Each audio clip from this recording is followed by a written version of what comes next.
ഞങ്ങളുടെ അപ്പൻ ഞങ്ങൾക്ക് വേണ്ടി തന്നതാ മുതലാണിത്. ഓ, അവിടെ ഞങ്ങൾ കടമുറി കൊണ്ടു. അതിന് കുറെ പൈസയൊക്കെ ചെലവാക്കി. എന്നിട്ട് ഇപ്പോൾ അതിന് നമ്പർ കിട്ടിയിട്ടില്ല. ആ നമ്പർ കിട്ടാൻ വേണ്ടി ഞങ്ങൾ കുറെ ബുദ്ധിമുട്ടി നടക്കുന്നുണ്ട്. ഇതേവരെ നഗരസഭ ഞങ്ങൾക്ക് നമ്പർ തന്നിട്ടില്ല. ഇത്ര നാളായി, 1 കൊല്ലം കഴിഞ്ഞു. എന്നിട്ട് ഇപ്പോഴും ഞങ്ങളെ ഇത് ബുദ്ധിമുട്ടിച്ചിരിക്കുന്നത് നഗരസഭയാണ്. ഞങ്ങളെ ഇപ്പോഴും ബുദ്ധിമുട്ടിച്ചിരിക്കുന്നത്. എന്തിനാണ് നഗരസഭ ഇങ്ങനെ ബുദ്ധിമുട്ടിക്കുന്നത്? അതിന്റെ പിന്നിൽ പല കളികളും ഉണ്ടാവും എന്ന് വിചാരിക്കുന്നു. അവരോട് ആരെങ്കിലും എന്തെങ്കിലുമൊക്കെ പറഞ്ഞു കൊടുത്ത് തടസ്സപ്പെടുത്തണം ഉണ്ടാവും. അവരത് കേട്ടിരിക്കണം. ഇപ്പൊ ഇത് പണിതിട്ട് ഇത്ര നാളിപ്പോ ആവും ചേച്ചി നോക്കിയിരുന്നു. ഇതിപ്പോ ഒന്നും ആവണില്ല. ഇങ്ങനെ പോയാൽ ഞങ്ങൾ എന്തൊട്ട് ചെയ്യാൻ? ഞങ്ങൾക്കാണെങ്കിൽ ഇത്ര പ്രായമൊക്കെ ആയി. ഇതെപ്പോ കിട്ടുമെന്ന് വിചാരിച്ചിട്ടിരിക്കണേ. നിങ്ങളെ മനഃപൂർവ്വം ഇത് ബുദ്ധിമുട്ടിക്കാന്ന് തോന്നുന്നുണ്ട്. ഞങ്ങൾ ബുദ്ധിമുട്ടിക്കുക തന്നെയാണ്. ഇതിന്റെ പിന്നിൽ ആരാണ്ട്? നമ്മളെന്തിനാ ഇലക്ഷൻ വോട്ട് ചെയ്യണേ? അതിന്റെ ആവശ്യമില്ല. നമുക്ക് ആവശ്യമില്ലാത്ത ഭരണാധികാരി വന്നിരുന്നിട്ട് കാര്യമില്ല. ജീവിതം ദുസ്സഹമാകുന്ന സ്ഥിതിയിലേക്ക് പോകുന്നുണ്ട് ചേട്ടാ. അതെ അതെ. പ്രത്യേകിച്ച് എന്ന് പറഞ്ഞാൽ ഇവരൊക്കെ എന്ന് പറഞ്ഞിട്ടുണ്ടെങ്കിൽ വീട്ടിൽ അത്രയ്ക്കും എൻ്റെ മേമ്മമാരാണ്. അത്ര ബുദ്ധിമുട്ടും കഷ്ടപ്പാടായിട്ട് നിൽക്കുന്നത്. ഇതിന്ന് ഒരു തുറന്നിട്ട് വേണം എന്തെങ്കിലും അവരുടെ മക്കൾക്ക് തന്നെ ഒരു ജോലി അല്ലെങ്കിൽ ഒരു വരുമാനം എന്തെങ്കിലും കിട്ടണം. എല്ലാവർക്കും നല്ല നമസ്കാരം. എൻ്റെ പിറകിലൊരു ചേട്ടൻ നിൽക്കുന്നുണ്ട്, 3 ചേച്ചിമാർ നിൽക്കുന്നുണ്ട്. ഇവരാരാന്നറിയോ? ഇവർ ഈ പോട്ട ധന്യ ഹോസ്പിറ്റലിൻ്റെ ഒക്കെ അടുത്തായിട്ട് പണ്ട് താമസിച്ചിരുന്ന മാനാടൻ അന്തോണി എന്ന് പറയുന്ന വല്യപ്പൻ്റെ മക്കളാണ്. അന്തോണി വല്യപ്പൻ മരിച്ചു. ആൾക്ക് 6 പെൺമക്കളും പിന്നെ ആൺമക്കളും ഉണ്ട്. ഈ പെൺമക്കൾ, അതായത് ഇപ്പോൾ ഇതിൽ വന്നിട്ടുള്ളത് ആളുടെ പെൺമക്കളായിട്ടുള്ള മേരി എന്ന് പറയുന്ന ആളുടെ മകനാണ് ഇവിടെ നിൽക്കുന്നത്. ജിനിലേട്ടൻ പോലീസ് സ്റ്റേഷന് മുന്നിൽ ഈ വളത്തിൻ്റെ ഇതിൻ്റെയൊക്കെ ചെറിയ കടയാണ്.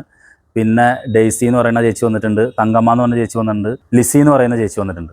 ഇതെന്താ സംഭവം എന്ന് പറഞ്ഞിട്ടുണ്ടെങ്കിൽ ഞാൻ നിങ്ങളെ ഒരു ബിൽഡിങ് കാണിച്ചു തരാം. ഇപ്പം നിങ്ങൾ കണ്ടുകൊണ്ടിരിക്കുന്ന ബിൽഡിംഗ് എന്ന് പറയുന്നത് നമ്മൾ പോട്ട പള്ളിയുടെ അവിടേക്ക് വന്നു കഴിഞ്ഞിട്ടുണ്ടെങ്കിൽ ഒരു പാട്ട വെച്ച് ഇങ്ങനെ അടച്ച് കെട്ടിയ ഒരു പാർട്ട് നിങ്ങൾക്ക് കാണാൻ സാധിക്കും. അതിൻ്റെ ഉള്ളിലൊരു ബിൽഡിംഗ് ഉണ്ട്. ഈ ബിൽഡിങ്ങുമായി ബന്ധപ്പെട്ട ഒരു വലിയ വിഷയത്തിലാണ് ഈ പറയുന്ന ഈ ചേച്ചിമാർ. ഇതെന്താണെന്ന് വെച്ചിട്ടുണ്ടെങ്കിൽ അന്തോണി വല്യപ്പൻ്റെ പെൺമക്കൾക്ക് എഴുതി വെച്ച് കൊടുത്ത സ്ഥലമാണിത്. ഈ സ്ഥലത്ത് ഈ പെൺമക്കളും ചേർന്ന് ഒരു ബിൽഡിംഗ് നിർമ്മിക്കാനായിട്ട് പരിപാടിയിട്ടു. ആ ബിൽഡിങ്ങുമായി ബന്ധപ്പെട്ടുള്ള എല്ലാ നിയമപരമായ കാര്യങ്ങളും പൂർത്തീകരിച്ചതിന് ശേഷമാണ് ഈ ബിൽഡിംഗ് നിർമ്മാണം ആരംഭിക്കുന്നത്. ആരംഭിക്കുന്ന സമയത്ത് ഇവിടെ മറ്റു ചില തടസ്സങ്ങളും പ്രശ്നങ്ങളൊക്കെ ഉണ്ടായി. പക്ഷേ അതിനെ നിയമപരമായിട്ട് ഇവർ മാന്യമായിട്ട് നിയമപരമായിട്ട് അതിനെ ആ വിഷയങ്ങൾ അവതരിപ്പിച്ചു. ഇവർക്ക് നീതി കിട്ടി. ആ പ്രശ്നങ്ങളെല്ലാം അവസാനിച്ചതിന് ശേഷമാണ് ഇതിൻ്റെ നിർമ്മാണ പ്രവർത്തനങ്ങൾ ആരംഭിക്കുന്നത്. ഇപ്പോൾ ഇതൊരു 7000 ചില്ലറ സ്ക്വയർ ഫീറ്റോളം വരുന്ന ഒരു 2 നില ബിൽഡിംഗ് ആയിട്ടുള്ള 10-15 രൂപയോളം മുറികളുള്ള ഒരു ബിൽഡിംഗ് പൂർത്തിയായി കഴിഞ്ഞു. ഇനി എന്താ പ്രശ്നം? ഇനി പ്രശ്നം എന്ന് പറയുന്നത് ഇതിൻ്റെ നമ്പർ കിട്ടുന്നില്ല. നഗരസഭ ചെന്ന് കഴിയുമ്പോൾ നഗരസഭയിലെ ഉദ്യോഗസ്ഥർ ഇവരോട് പറയുന്നത് ഉദ്യോഗസ്ഥർക്ക് വേറെ പ്രശ്നമൊന്നുമില്ല, ഇത് ചെയ്തു തരാം. പക്ഷേ ഇതിങ്ങനെ നടത്തിക്കുക, ഇതിങ്ങനെ ബുദ്ധിമുട്ടിക്കുക, നിരവധിയായിട്ട് ബുദ്ധിമുട്ടിക്കുക. ഇപ്പോൾ ഈ ചേച്ചിമാരെന്ന് പറഞ്ഞാൽ അവരൊക്കെ അവസ്ഥകൾ എന്ന് പറഞ്ഞിട്ടുണ്ടെങ്കിൽ എല്ലാവരും ഈ ഇടത്തരക്കാരുടെ ജീവിതം നിങ്ങൾക്ക് അറിയാലോ. ഈ കാലഘട്ടത്തിൽ എങ്ങനെയാണ് ജീവിക്കണമെന്നുള്ളതൊക്കെ അറിയാലോ. ഇവർ ഈ കയ്യിൽ നിന്ന് ഇന്നാ പിടിച്ചോ ലക്ഷം ഇത്ര എന്ന് പറഞ്ഞിട്ടല്ല ഈ ബിൽഡിംഗ് പണി ആരംഭിച്ചത്. 1 കോടി രൂപയുടെ അടുത്ത് ഈ ഇതിന് ചിലവായിട്ടുണ്ട്. ഈ നിർമ്മാണ പ്രവർത്തനങ്ങൾ എന്തോരം പൈസ വരും എന്നുള്ളത് കോൺട്രാക്ടർമാർ ചാലക്കുള്ളുണ്ടല്ലോ, അറിയാലോ. അപ്പോൾ ഈ ബിൽഡിങ് പെർമിറ്റ് കിട്ടാണ്ട് ഇതിങ്ങനെ കിടക്കാണ്. ഇതൊക്കെ കാടൊക്കെ പിടിച്ച് ഇങ്ങനെ കിടക്കുന്നു. ഇവർ ഈ ഇതിലെ കടമുറികൾ പുറത്ത് പോയിട്ട് എന്തെങ്കിലും വരുമാനം കിട്ടുമെന്നൊക്കെയാണ് ഇവരും പ്രതീക്ഷിച്ചിരുന്നത്. പക്ഷേ മനഃപൂർവ്വം ബുദ്ധിമുട്ടിക്കുന്നു ഈ വയസ്സായ ഈ ചേച്ചിമാർ. ഇവർ 2 പേര് വന്നിട്ടില്ല. വയസ്സായ ചേച്ചിമാർ ബുദ്ധിമുട്ടിച്ച് നരകിച്ച് നടക്കുക. അതിനേക്കാൾ ഉപരി ഇതിൻ്റെ മണി വേസ്റ്റായി, ഇതിനു വേണ്ടി ചെലവഴിച്ചിട്ടുള്ള പണം വേസ്റ്റായി, ആകെപ്പാടെ കൂടി ജീവിതം പൊറുതിമുട്ടിയിരിക്കുന്ന ഒരു അവസ്ഥയിലാണ് നിൽക്കുന്നത്. നമ്മൾ കുറേ നാളുകൾക്ക് മുന്നേ ടി വിയിൽ കണ്ടു ഒരു സംരംഭം തുടങ്ങാൻ വേണ്ടിയിട്ട് ഒരു മനുഷ്യൻ ഈ പറയുന്ന സർക്കാർ ഓഫീസുകൾ കയറി ഇറങ്ങി അവസാനം ഒരു കയർ തുമ്പിൽ ജീവിതം അവസാനിപ്പിച്ച സംഭവം നമ്മൾ മാധ്യമങ്ങളിലൂടെ കണ്ടിട്ടുണ്ടാകാം, പല വാർത്തകൾ കേട്ടിട്ടുണ്ടാകാം. ഇതുപോലെ ഒരു അവസ്ഥയിലേക്കാണ് ഇപ്പോൾ ഇവർ എത്തി നിൽക്കുന്നത്. ഇതുമായി ബന്ധപ്പെട്ട വിഷയങ്ങൾ ഒത്തിരി പ്രാവശ്യം നഗരസഭയിൽ ഇവർ അവതരിപ്പിച്ചു, പല ആളുകളുടെ ഇടയിൽ അവതരിപ്പിച്ചു. യാതൊരുവിധ ഇടപെടലുകളുമില്ല. കൂടുതൽ വിഷമകരമായ സാഹചര്യത്തിലേക്ക് ഇവരുടെ ജീവിതം തള്ളി നീക്കപ്പെട്ടുകൊണ്ടിരിക്കുന്നു. ആരാണ് ഇവർ ചോദിക്കുന്ന ഒരു ചോദ്യമാണ്. നഗരസഭയിലെ ഉദ്യോഗസ്ഥർക്ക് പ്രശ്നമില്ല, പിന്നെ ആരാണ് ഇതിൻ്റെ പിന്നിൽ? ഏതോ ഭരണാധികാരിയാണ് ഇതിൻ്റെ പിന്നിൽ പിടിമുറുക്കിയിരിക്കുന്നത് എന്നുള്ളൊരു കാര്യം ഇവർ സൂചിപ്പിക്കുന്നുണ്ട്. തീർച്ചയായിട്ടും ഈ കുടുംബത്തിനും ചാലക്കുടിയിലെ മാനാടൻ അന്തോണി എന്ന് പറയുന്ന വല്യപ്പൻ്റെ ഈ മക്കൾക്കും നീതി എന്ന് പറയുന്ന വാക്ക് അവകാശപ്പെട്ടതല്ലേ? ഇവർക്കും അന്തസ്സായിട്ട് ജീവിക്കാനായിട്ടുള്ള അവസരത്തിന് മുന്നിൽ കല്ലുകൊണ്ടിടുന്നതും കൊട്ടിയടക്കപ്പെടുന്ന വാതിലുകളുമായി നിൽക്കുന്ന ഭരണ സംവിധാനങ്ങൾക്ക് പിന്നിൽ ചാലകശക്തിയായിട്ട് നിലകൊള്ളുന്ന ഭരണാധികാരികൾ ആരാണ്?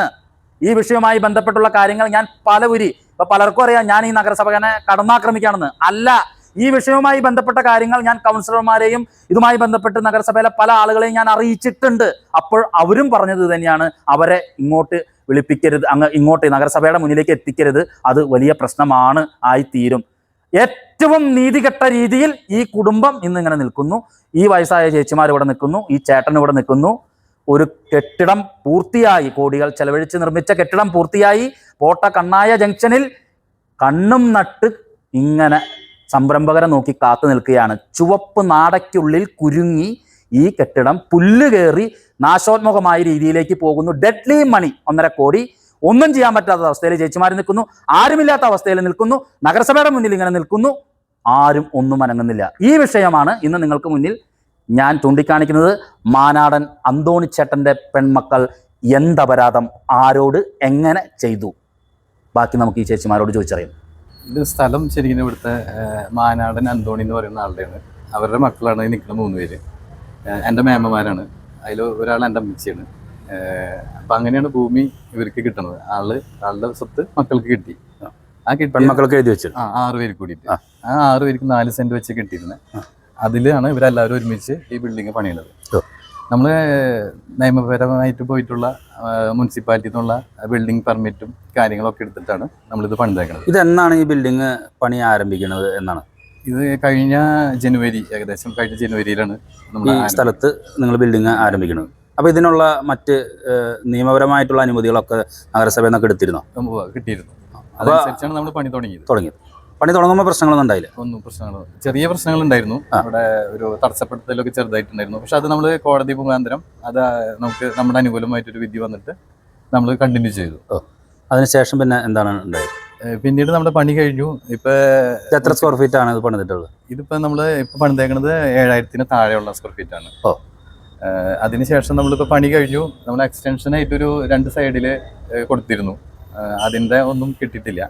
പിന്നെ മുനിസിപ്പാലിറ്റി നമ്മുടെ അടുത്ത് പുറമ്പോക്കിലാന്നൊക്കെ പറഞ്ഞിട്ട് കുറച്ച് ബുദ്ധിമുട്ടിച്ചിരുന്നു. അതിനനുസരിച്ച് നമ്മൾ റവന്യൂ, PWD, താലൂക്ക് അവിടെ നിന്നെല്ലാം നമുക്ക് അവിടുന്ന് ആൾക്കാർ വന്ന് ഇവിടെ അളന്നതിന് ശേഷം അവരെല്ലാം മുനിസിപ്പാലിറ്റിനെ അറിയിച്ചു എന്നാണ് എനിക്കറിയാൻ കഴിഞ്ഞത്. പിന്നെ നമുക്ക് ഇതിലൊരു പുറമ്പോക്കൊന്നുമില്ല. പിന്നെ മുനിസിപ്പാലിറ്റി എഴുതി വാങ്ങിച്ചിട്ടുണ്ട് ഇവരുടെ കയ്യിൽ നിന്ന്. ഇതിൽ പുറമ്പോക്ക് എന്തെങ്കിലും പണിയാണെങ്കിൽ ഇവരുടെ ഉത്തരവാദിത്തോടു കൂടി അത് പൊളിച്ചു കൊടുക്കാറ് അതുവരെ എഴുതി കൊടുത്തിട്ടുണ്ട്. എന്നിട്ടും ഈ നമ്പർ കിട്ടാൻ ഇങ്ങനെ എന്താണ് യഥാർത്ഥത്തിലുള്ള പ്രശ്നം? എന്താണ് ഈ ബിൽഡിങ്ങുമായി ബന്ധപ്പെട്ട്?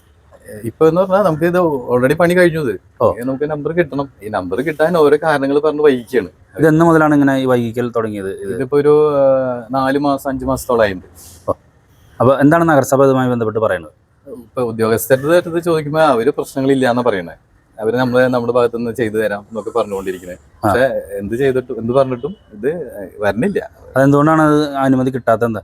ചിലപ്പോൾ സ്വാഭാവികമായിട്ട് ആരെങ്കിലും പ്രഷർ കൊടുക്കണ്ടാവും, ഉദ്യോഗസ്ഥന്മാർക്ക് പ്രഷർ കൊടുക്കണ്ടാവും. അതുകൊണ്ടാണല്ലോ അവര് തരാത്തത്. അവര് ഇന്ന പ്രഷർ ഉണ്ടെന്ന് അവർ പറയില്ലല്ലോ. അപ്പൊ ആരെങ്കിലും പ്രഷർ കൊടുക്കുന്നുണ്ടാവും. അപ്പൊ ആ പ്രഷറിന്റെ ഭാഗമായിട്ട് അവര് തരണില്ല. ഇതിന് ഏകദേശം ഒരു 1.5 കോടിയുടെ അടുത്ത് ചെലവായിട്ടുണ്ട്. അപ്പൊ അതിൻ്റെതായ സാമ്പത്തിക ബുദ്ധിമുട്ടുകളൊക്കെ നമുക്കുണ്ട്. ഇത് തുടങ്ങിയാലാണ് ഇപ്പൊ എല്ലാവർക്കും 6 പേരുണ്ട്. 6 പേർക്കും എന്തെങ്കിലും ഒരു വരുമാനം, അവരുടെ വീട്ടിലെ സ്ഥിതിയൊക്കെ ദയനീയമാണ്.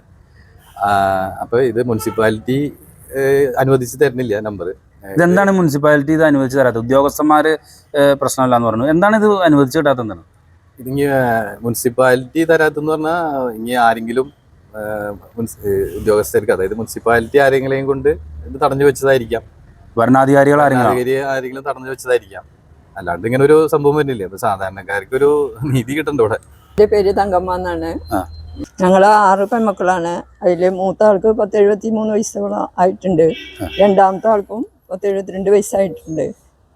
മൂന്നാമത്തെ ആൾക്കും വയസ്സ് ആയിട്ടുണ്ട്. എല്ലാവർക്കും ഒരുവിധം പ്രായമൊക്കെ ആയി.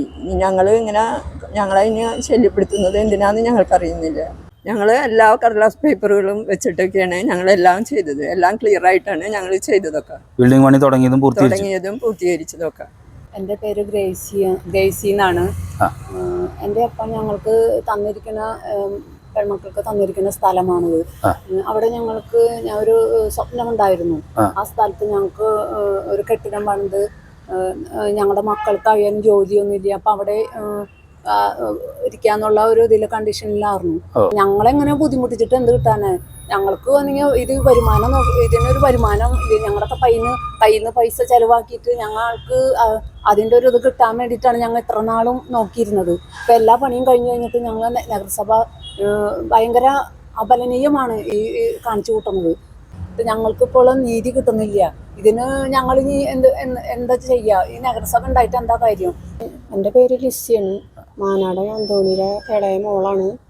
ഞങ്ങൾക്ക് ഇത്തിരി ബുദ്ധിമുട്ടുകളൊക്കെ ഉണ്ട്. എന്താ വെച്ചാൽ എൻ്റെ വീട് ചൗക്കയിലാണ്. അവിടുത്തെ വീട് കല്യാണം കഴിച്ച കല്യാണം കഴിച്ച വീട്. എൻ്റെ അവിടുത്തെ വീടൊക്കെ മോശമാണ്. വീട് ഇങ്ങനെ കേടുവന്ന് വീഴാതൊക്കെ ആയിട്ട് ഇരിക്കണേ. ഞങ്ങൾ ഇത് പണിയാൻ ഞങ്ങൾ ഒരുപാട് പൈസക്ക് ബുദ്ധിമുട്ടി ഉണ്ടാക്കിയാണ് കൊടുത്തത്. അപ്പൊ ഞങ്ങൾക്ക് ഇത് ഇത്ര നാളായിട്ട് ഒന്നും ആയിട്ടില്ല. ഇത് പണിയുന്ന സമയത്ത് നിങ്ങൾക്ക് ഒരു സ്വപ്നം ഉണ്ടായിരുന്നു ഇത് പണിത് കഴിഞ്ഞിട്ട് എന്തെങ്കിലുമൊക്കെ വരുമാനമൊക്കെ കിട്ടും? ഇതിപ്പോ ഇങ്ങനെ കിടന്നാ ഞങ്ങൾക്ക് വാടകയും കിട്ടണില്ല. ഞങ്ങൾക്ക് ഞങ്ങളുടെ ഇതിന്റെ നമ്പറും ഒന്നും കിട്ടിയിട്ടില്ല. ഇത് പിന്നീട് ആരാന്ന് വെച്ചാൽ നമുക്കറിയില്ല. ആരാണ്ടൊക്കെ ഉണ്ട് ഇതിനുള്ളില്. നഗരസഭ എന്താണ് ഇങ്ങനെ അവിടെ ആരാണ്ടൊക്കെ എന്താ ഉണ്ടാവും. ഇല്ലാണ്ട് ഇങ്ങനെ പോവില്ല ഇത്ര നാൾ വരെ.